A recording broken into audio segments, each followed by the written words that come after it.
Hello everyone, इस video में हम class 7 civics chapter 1 on equality के क्वेश्चन आंसर्स देखने वाले हैं। तो चलिए वीडियो शुरू करते हैं। उससे पहले अगर आपने चैनल को सब्सक्राइब नहीं किया तो ज़रूर सब्सक्राइब कर दीजिए। तो क्वेश्चन नंबर 1 देखते हैं। In a democracy why is universal adult franchise important. तो यूनिवर्सल अडल्ट फ्रेंचाइजी के बारे में हमने पढ़ा था, तो ये इम्पॉर्टेंट क्यों है ये बताना है आप लोगों को इधर। तो आंसर में आप लिखेंगे कि democracy is a system of government in which the citizens exercise supreme power. Therefore, it is necessary to have a system which provides equality to the people in electing their representative. Thus, universal adult franchise plays an important role in a democracy because it states that every individual, irrespective of their caste, color, religion, gender, or status, has right to vote, and each vote has equal value, i.e. one vote, one value. तो अब basically universal adult franchise important क्यों होती है democracy में। Democracy क्या होता है? Democracy यानी एक ऐसा सिस्टम ऑफ गवर्नमेंट जिसमें सिटीजन्स के पास हक होता है, सिटीजन्स के पास पावर होती है, यानी सिटीज़न ही चूज़ करते हैं कि उनका जो नेता होगा या जो उनकी गवर्नमेंट होगी वो कौन होगी। मतलब गवर्नमेंट को वो चूज़ कर सकते हैं अपने रिप्रेजेंटेटिव को वोट कर। तो वोटिंग करते वक्त जो है universal adult franchise plays important role. क्यों? क्योंकि इस फ्रेंचाइज में क्या होता है, ये कहती है it states that every individual, यानी हर एक वो इंसान जो 18 साल या 18 साल से बड़ा है, अब चाहे वो कोई सी भी कास्ट का हो, कलर, रिलीजन, जेंडर, स्टेटस, उसका जो भी हो, वो कोई भी हो, अगर वो 18 साल 18 प्लस है तो वो वोट कर सकता है और सभी के वोट की इक्वल वैल्यू होगी, यानी वन वोट वन वैल्यू। ठीक है, तो ये होता है यूनिवर्सल अडल्ट फ्रेंचाइजी। ये इक्वलिटी लाता है, यानी सब बराबर हैं, सब समान हैं और सभी वोट कर सकते हैं, सभी को वोट करने का हक है। अब क्वेश्चन नंबर 2 है, read the box on article 15 and state 2 ways in which this article addresses inequality. आपको बॉक्स पढ़ना है आर्टिकल 15 में और बताना है कि 2 वेज बताने हैं in which this article addresses inequality. ठीक है, इस आर्टिकल में इनइक्वालिटी कहाँ पर है। तो देखिए, the principle of equality is insured by the Indian constitution through the following veg. Equality, हमारा जो इंडियन कॉन्स्टिट्यूशन है उसमें बहुत सारे रूल्स होते हैं, है ना, और हमारे इंडियन कॉन्स्टिट्यूशन में काफ़ी सारी चीज़ें लिखी हुई हैं जिससे इक्वलिटी आती है।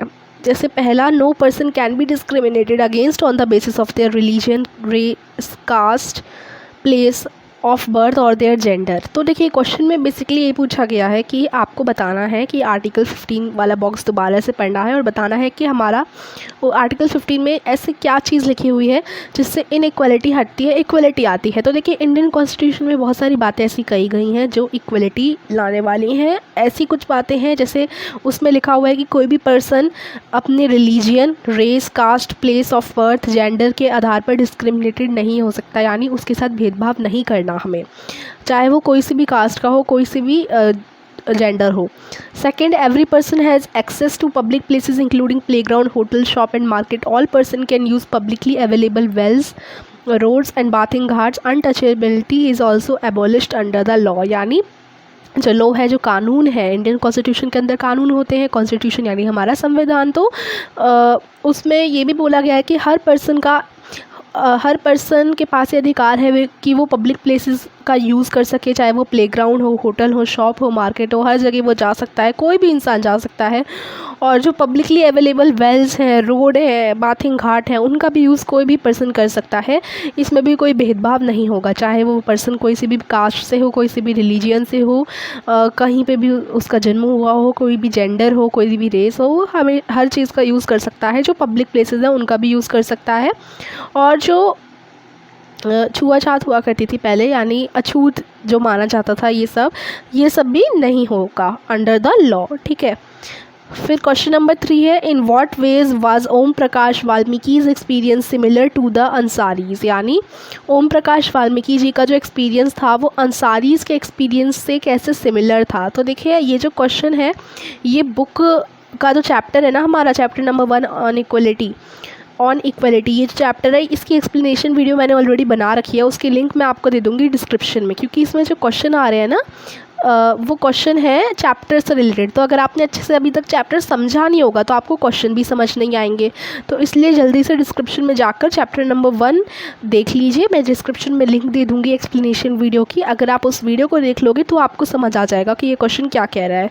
तो चैप्टर में हमें एक्सपीरियंस बताए गए थे ओम प्रकाश वाल्मीकि जी का और अंसारी का। तो दोनों के एक्सपीरियंस सिमिलर कैसे हैं?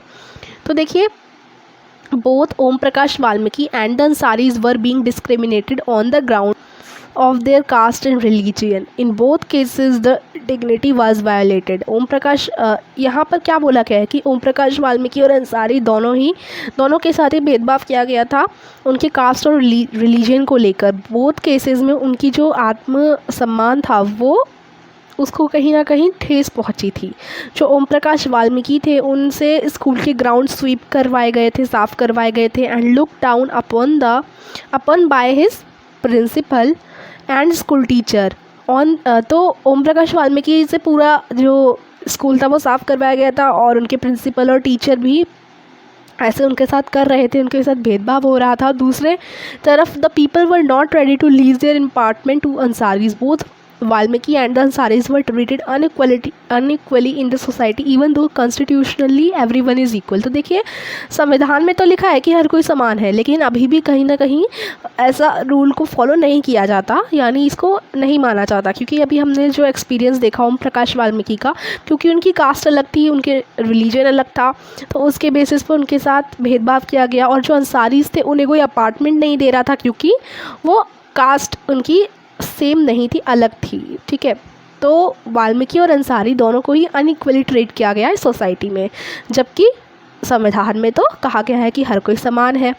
अब क्वेश्चन नंबर 4 है, what do you understand by the term all persons are equal before the law? Why do you think it is important in a democracy? तो आप इस टर्म से क्या समझते हैं कि सारे लोग इक्वल हैं बिफोर द लॉ, और आपको क्यों लगता है कि ये इम्पॉर्टेंट है डेमोक्रेसी के लिए? तो देखिए, the term all persons are equal before law recognizes the principle of equality under the Indian Constitution. This term signifies that all citizens, irrespective of their social or economic background, has to obey the same rules.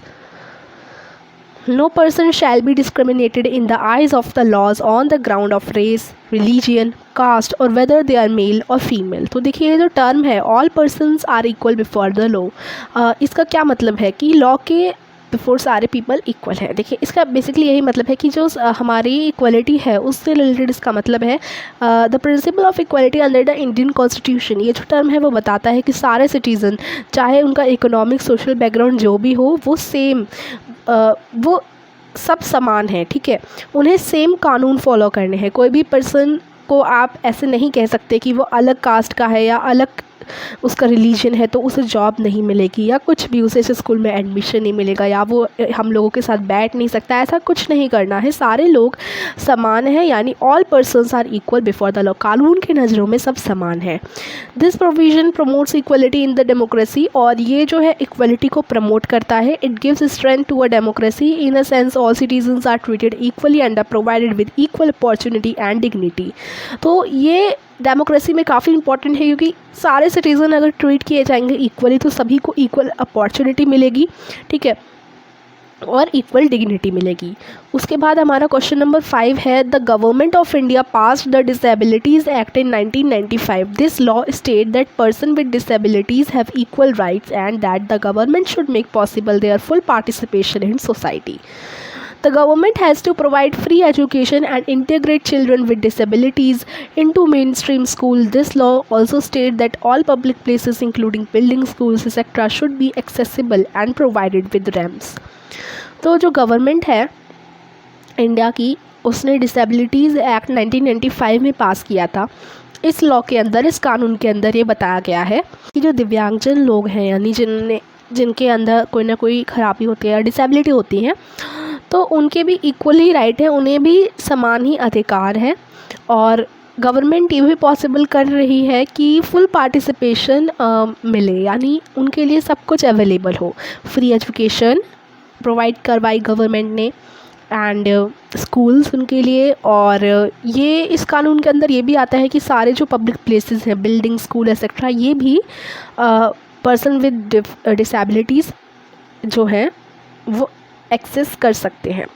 ठीक है, तो अब आपको क्या करना है, look at the photograph and think about the boy who is being carried down the stairs. Do you think the above law is being implemented in his case? What needs to be done to make the building more accessible for him? How would his being carried down the stair affect his dignity as well as his safety? तो देखिए, अब यहाँ आपको एक picture दिया गया है पीछे की तरफ, ये है वो picture.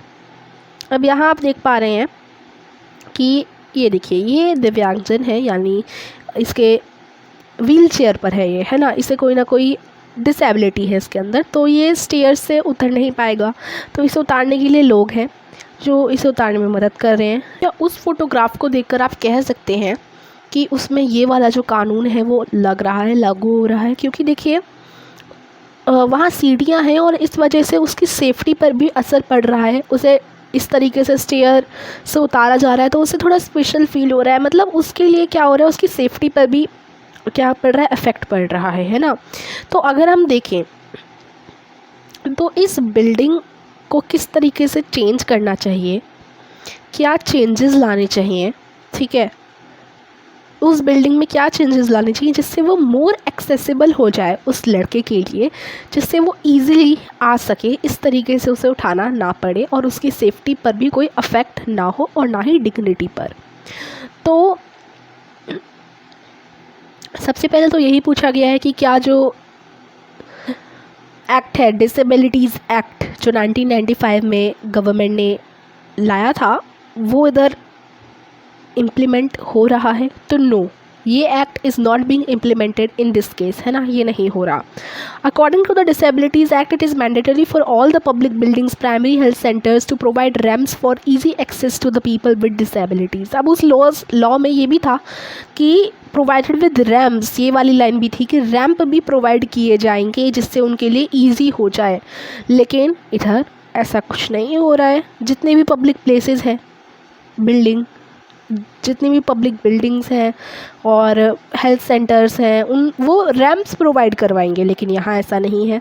The aim of the disabilities act is the full participation and equality of the people with disabilities. इस डिसेबिलिटीज़ एक्ट का ये एम था कि फुल पार्टिसिपेशन हो और इक्वलिटी मिले उन लोगों को जिनमें कुछ ना कुछ डिसेबिलिटी है। By not providing ramps, the dignity of this person is violated. Ramps provide नहीं किए तो इस वजह से ये जो पर्सन है उसकी डिग्निटी पर असर पड़ा। He is not being provided with the opportunity to be self independent, और उसे कहीं ना कहीं अलग फील करवाया गया क्योंकि सेल्फ इंडिपेंडेंट की अपॉर्चुनिटी उसे नहीं मिली। ठीक है, उसके साथ लोगों को लगना पड़ा उसे उतारने के लिए। देखिए कई सारे लोग उसे उतार रहे हैं, है ना। और it is also an attack on his self confidence, और उसका जो सेल्फ कॉन्फिडेंस है वो भी कहीं ना कहीं गिरा क्योंकि उसे स्पेशल फील करवाया गया कि वो दूसरों से अलग है। It might affect his safety in the sense, उसकी सेफ्टी पर भी असर हुआ कि वो सीढ़ी से गिर भी सकता है। If the people who are carrying him lost their balance, it will cause him some serious injury. अगर जो लोग उसे उठा रहे हैं वो अपना बैलेंस उनका डगमगा जाए तो ये गिर जाएगा और कहीं ना कहीं उसके बहुत इंजरी लगेगी। तो ये एकदम, यहाँ हमने देखा फोटोग्राफ में कितनी सारी चीज़ें हो रही हैं और जो कि खिलाफ है इस एक्ट के, डिसेबिलिटी एक्ट के। तो ये आपका आंसर हो जाएगा। एंड यही था हमारा चैप्टर नंबर 1 ऑन इक्वलिटी के क्वेश्चन आंसर। आई होप आपको समझ आए होंगे। तो वीडियो को लाइक कीजिए, चैनल को सब्सक्राइब कीजिए। Thank you for watching.